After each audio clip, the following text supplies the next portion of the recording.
What's up, everybody? It's your guy, William. Have recorded some videos for you. The first one is going to be the dinner on the fried chicken, the homemade mac and cheese, and the candied yams. And I'll tell you what, I was a little bit hungry that night. My company got here, went straight to the plates, went straight to eating. I forgot to get video of the finished product on a plate. So I'm going to supplement this. If you wonder why I'm wearing a different shirt, it's because of that. This is actually 3 days later. I'm making the exact same meal with one exception. I'm not going to bother with the broccoli. It's just me. I don't feel like having broccoli, so I'm not going to have broccoli. It's going to be fried chicken, macaroni and cheese, and candied yams. It's going to be some leftovers. We'll have leftovers for a few days. So, that is what it is. Just wanted to explain why I'm wearing a different shirt. I know the other one was just a solid shirt. I'm wearing a different shirt because it is a few days later. And I realized when I was editing the videos that I didn't record the actual finished plate. So that's what today is going to be. I'm going to do a little bit more in depth also with the actual process with you too. So stay tuned. Just wanted to put that in there just more or less to explain why I'm wearing a different shirt. And things might look a little bit different. They are the same though. All right. What's up, everybody? This is your guy, William Fry. Now, the first thing we're going to do here today is homemade mac and cheese. What we're going to do first is going to be links to anything on the bottom of the video. So if you're wondering where it's at, just click the link, get on the video. Homemade mac and cheese. You got your noodles, your evaporated milk, I got whole milk, you got cheese, salt, pepper. That's it. It's simple. Noodles, evap milk, whole milk, salt, pepper, and cheese. I have 3 types of cheese. So I've got mild cheese, mozzarella, and the Mexican blend. I like cheese. But that's about it for right now. We'll be right back. We can mix it up and go from there. Okay, so we're doing the mac and cheese. So first thing we're going to do, got a pot here. Going to fill it up with water. Now on the water, I'm going to add a little bit of salt. And then I'm going to get this pot boiling before I add my macaroni and noodles. One thing that I don't do is measure. I've been cooking since I was like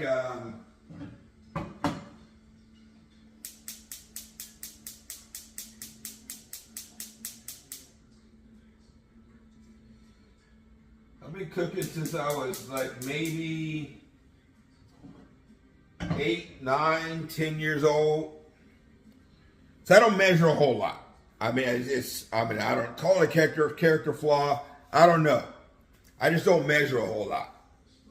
So I'm going to guesstimate, because when I add seasonings, I add them to the point where the ancestors say, that is enough, my child. That is enough. And then I stop. I don't know how much it is. I don't know. So I've got the water boiling right now. I'm going to add a little bit of salt. I'm going to add some salt here.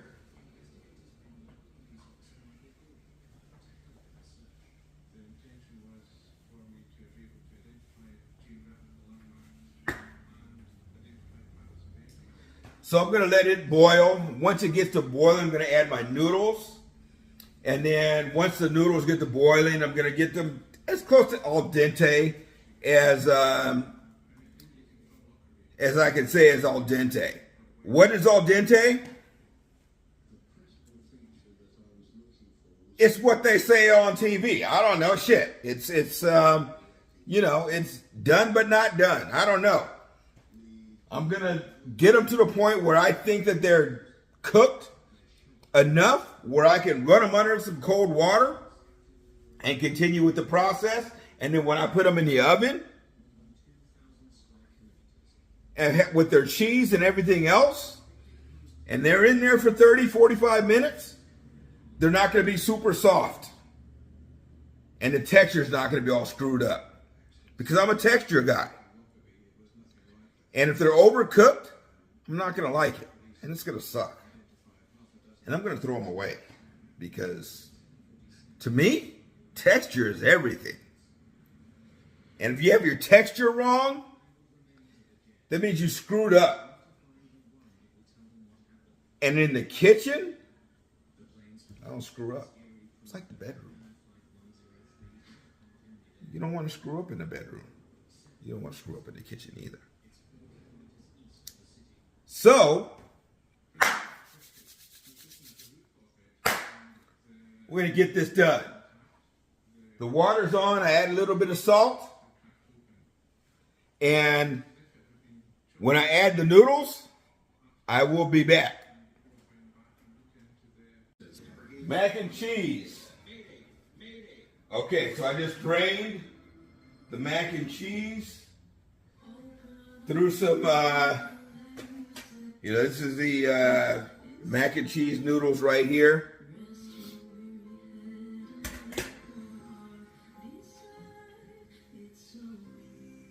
This is the milk, some of the cheese, some salt, some pepper. Nothing extravagant. Just heating it up. Getting the cheese melted a little bit. Then I'm going to throw the noodles into that mixture. And then throw all of that into a container. A glass dish. Oven safe dish to put into the oven. Of course, I'm going to put some cheese on top of that. We'll get to that in here in a little bit. So, just wanted to put that on there because the mac and cheese is almost ready. Like I said, that's in this mixture right here. Let's put 1 of the sticks of butter for the pound of macaroni noodles. Some of the milk. Some of the cheese. Salt, pepper. And it's all to taste. It's all to taste. Like I said, it's all simple stuff for your average person to be able to make.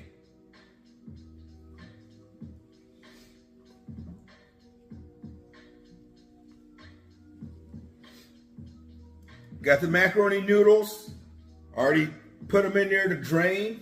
I went ahead and, excuse me, put some, ran some cold water over the noodles. What that does is stops them from cooking.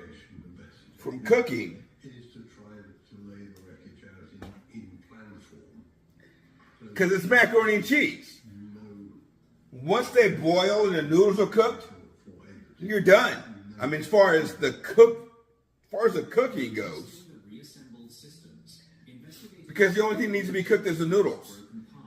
Everything else is done already.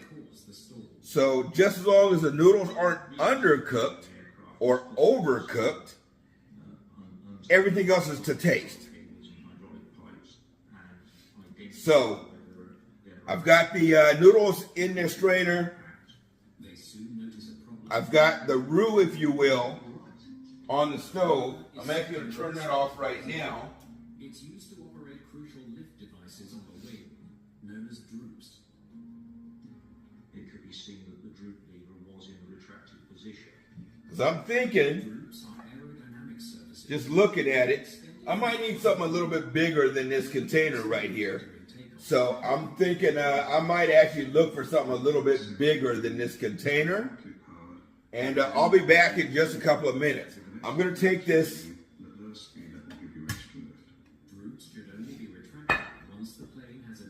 The macaroni noodles that I've cooked already, put them inside.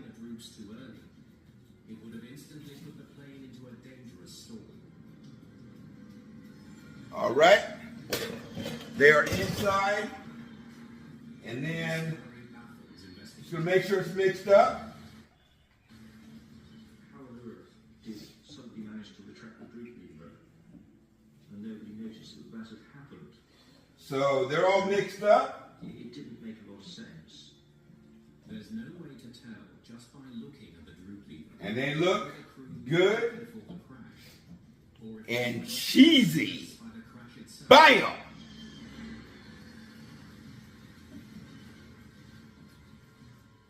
It might even have been moved during recovery operations. It's got some juice in there. It's got some cheese in there. So when I put them inside of the container,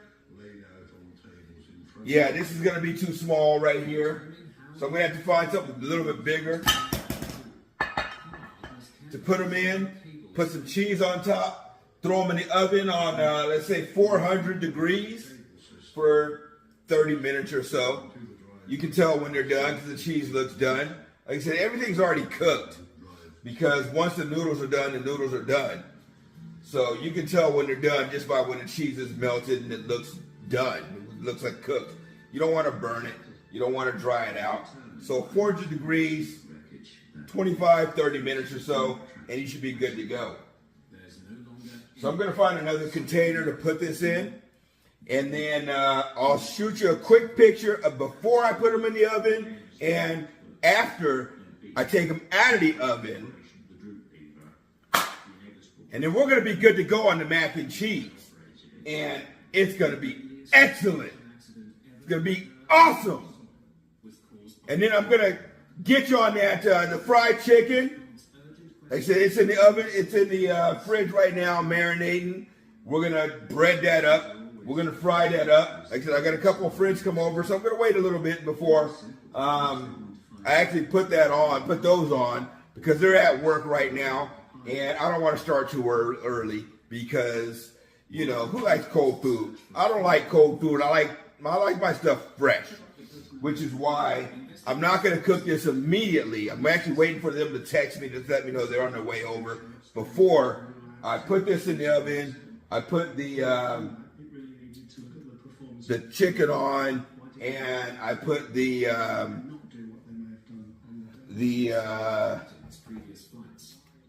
candied yams on. All right. So what we're going to do next, got my strain, drain, cooled down macaroni noodles. I'm just going to put them in this dish right here. You can also use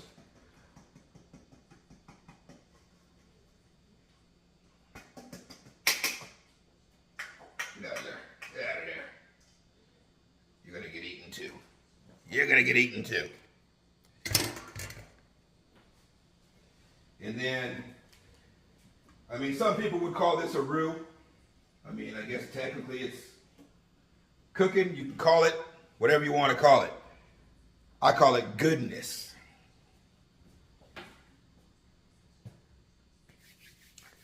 Call it the makings of an awesome mac and cheese. Woo! So, I'm just going to pour that in there and take my hand off the actual pot itself because that is a bit hot. Just burnt the crap out of my thumb, but you know, that is what it is. So think about working in the kitchen. Every once in a while, you're gonna get caught. So I'm gonna put that right there because I'm actually gonna wash that out. And I'm gonna use that same pot to cook the chicken in. So I'm gonna wash that. So, just going to go ahead and mix this in here.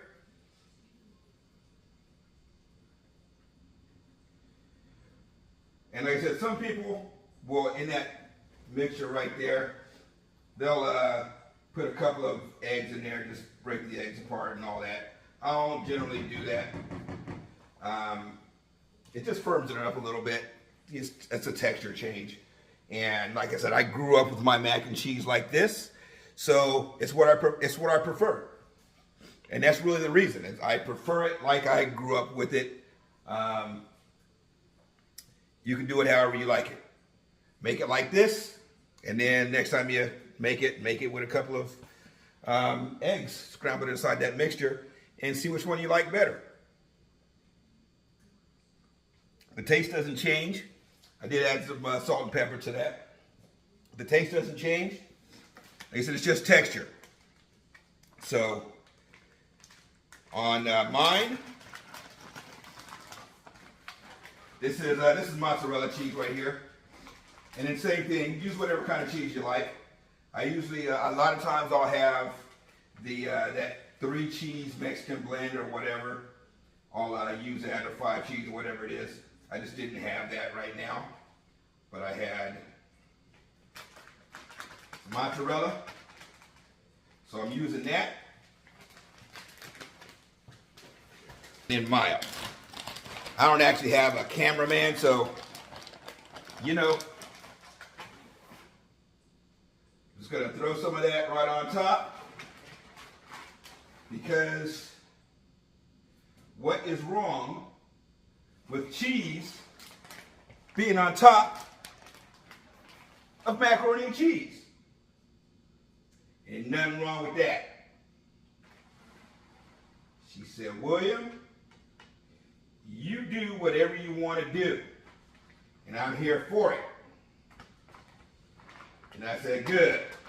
But I like to do it the way I like to do it. And how I like to do it is good. Think I'm going to put some more cheese on that. So I'm going to go ahead and grab, see what else I have in the fridge. And I'm going to grab another thing of cheese and use whatever I have. Looks like that's it. Mainly because I don't want to grate any cheese. I don't want to go through all that. That's why I buy the pre-grated stuff. It's got to be good enough. Like I said, it's got a good amount of cheese on it. I'll just being greedy. So, that's ready to go in the oven. The candied yams ready to go in the oven. I'm going to spin this around. So that's before they go into the oven. All right, so I just took the mac and cheese out. I'm going to show you this really quick. I'm going to flip this around.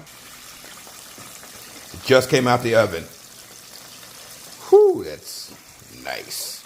And chicken is doing its chicken thing. But it's all good. We're going to wrap up with one quick video at the end with everything done. I'll come back with the chicken. I'll come back with the macaroni and cheese. I'll come back with the candied yams. I'll come back with the steamed broccoli. I'll come back with the entire plate, the entire dinner in just a little bit. Stand by.